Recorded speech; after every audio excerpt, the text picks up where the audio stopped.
দল তৃণমূল কংগ্রেস জাতীয় নির্বাচন কমিশনের যে সিদ্ধান্ত এসআইআর নিয়ে সেটাকে চ্যালেঞ্জ করে কোর্টে মুভ করলো। অমৃতা সিনহা তিনি প্রশ্ন করেছেন যে এতে আপনারা ভয় পাচ্ছেন কেন, এফেক্টেড হচ্ছেন কেন, অন্য রাজনৈতিক দলগুলোতে সমস্যা হচ্ছে না।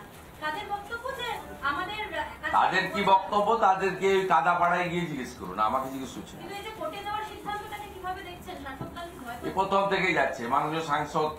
মাননীয় সাংসদ মহুয়া মৈত্রকে পাঠিয়েছিল বিহারের কেসে, পরবর্তীকালে সুপ্রিম কোর্টে গিয়ে রাজ্য সরকার পার্টি না হওয়া সত্ত্বেও গিয়ে সোমোটো নিজেকে পার্টি হিসেবে যুক্ত করে বড় বড় লয়ারদের, দামি দামি লয়ারদের দাঁড় করানো, সবটাই তো পরিষ্কার বোঝা যাচ্ছে যে তারা মৃত ভোটারের নাম থাকুক, ডুপ্লিকেট ভোটারের নাম থাকুক, ডবল এন্ট্রি ভোটারের নাম থাকুক এবং বাংলাদেশি অবৈধ অনুপ্রবেশকারী বাংলাদেশি মুসলিম এবং রোহিঙ্গাদের নাম থাকুক, এটা তৃণমূল কংগ্রেস চাইছে যাতে এই অবৈধ অনুপ্রবেশকারীদের ভোট তারা পায়, ভবিষ্যতেও পাবে।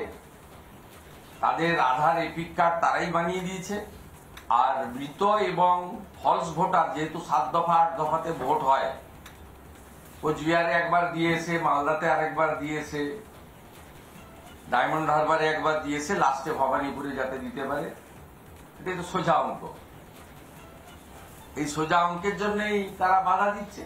কিন্তু এসআইআর নতুন কিছু নয়, 2002 সালেও পশ্চিমবঙ্গে হয়েছে।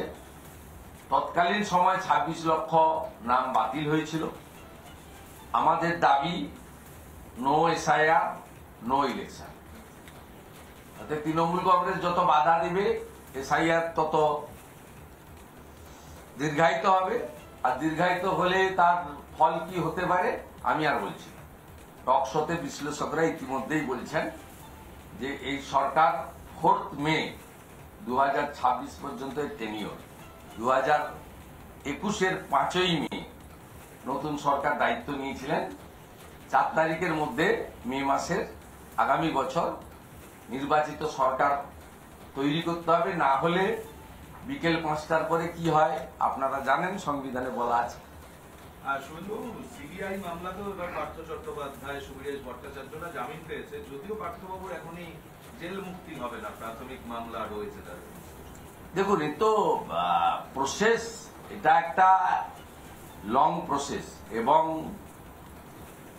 অভিযুক্তরা যদি জেলে থাকাকালীন মামলার নিষ্পত্তি না হয় তাহলে যতদিন পানিশমেন্ট, এক্ষেত্রে পানিশমেন্ট হচ্ছে 6 বছরের।